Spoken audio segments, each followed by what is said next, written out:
The Somali population in Chicago is very small, very tight-knit. Everyone's friends, everybody knows each other. There's also a lot of cab drivers that are Somali.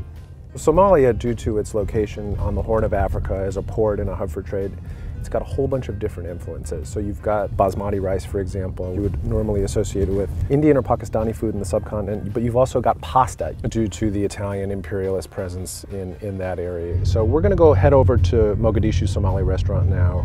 Going to try some of this halal Somali food and hang out with some cab drivers and see what kind of food they enjoy eating.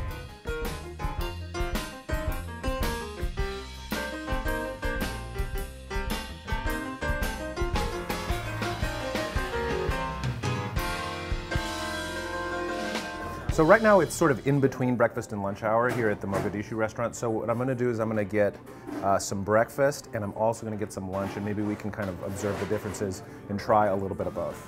This one coming for you is a breakfast. And that's the breakfast plate? Yeah. Okay, so can you tell me... This is a pancake, anjera.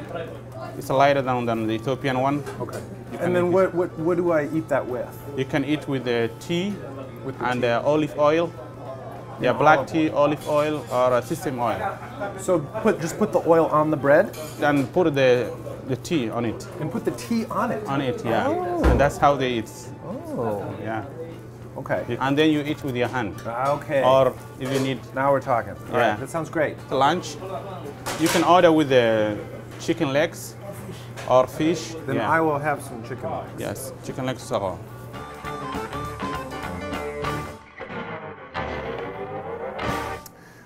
Okay, so as Jama was explaining, we have a traditional lunch, and then we have here what is more commonly eaten for breakfast. This is the injera, the flatbread, which you said is a little bit thinner than the Ethiopian version, and it's served with some limes here. And I think we're going to start with this one because it's breakfast, so breakfast should come first. We're going to drizzle it with olive oil, sesame oil, honey, and then we're going to put some of this black tea on it, and then we're just going to mash it. You're only supposed to do it with the right hand because your left hand traditionally in Arab culture is used like in the bathroom, used for a dirty business. So you're only supposed to use your right hand to do stuff where you're eating food. More tea.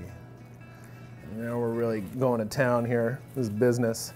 So Jama said that they eat this with a banana sometimes.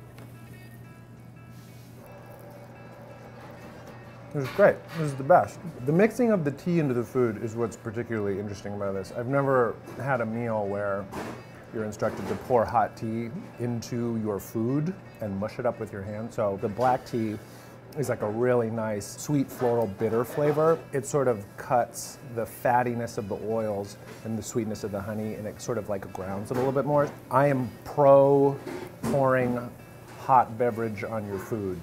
And now we've got lunch is served, which is composed of rice, chicken thigh, spinach, and mixed vegetables. I'm going to put some of this green hot sauce next to the rice.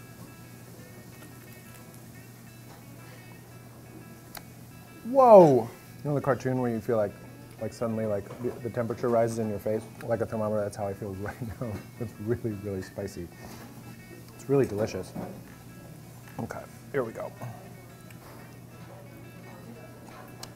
The chicken is really delicious. It tastes like really simple oven-baked chicken. It's really tender. The skin is baked tighter on the outside than on the inside, and it goes very well with a mouthful of rice and super hot sauce. The spinach is really delicious.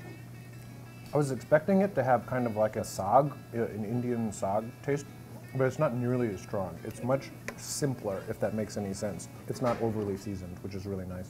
Jama, your lunch looks totally different than my lunch. Yeah, everybody eats different things, right? You can eat with me, no problem. I can? Yeah, you can. Are you sure? Yes, yeah. I would love to try some of this. Yeah, okay. you can do that. We usually eat in a gathering, you know. If I invite you to my home, you know, we come around and we eat together. That's really lovely. That's I really like that. How that's what they do, yeah. Cheers. So, yeah. Oh, that macaroni is delicious. A lot of people like our food when they come in, and I hope this will also spread to the other people. Here we don't have a big community of Somalis in Chicago. You do not?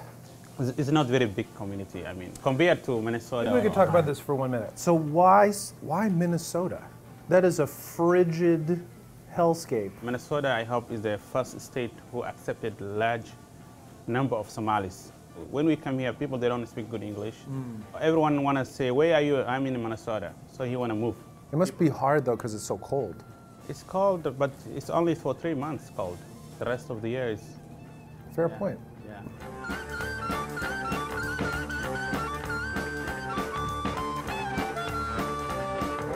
Omar says he's Olba. Korba, yeah. Small camel. Small camel. Okay. Specific camel. Very specific small camel. A male. A male. He used to have camel back home. Outskirts, I used to follow after the camel sodas. Can I have a nickname? Should we give you a nickname? Yeah, give him a nickname. After prayers, we will give you a good one. Well, but we're leaving. Okay, in there. In there means there? small eyes. So of course, In there, yeah. so you have to give me a racist nickname. No. I knew that was coming. You see, the reason they say Korba, he look like the small camel and he's like active, like small camel. I want a different nickname. Can I be a big camel? No.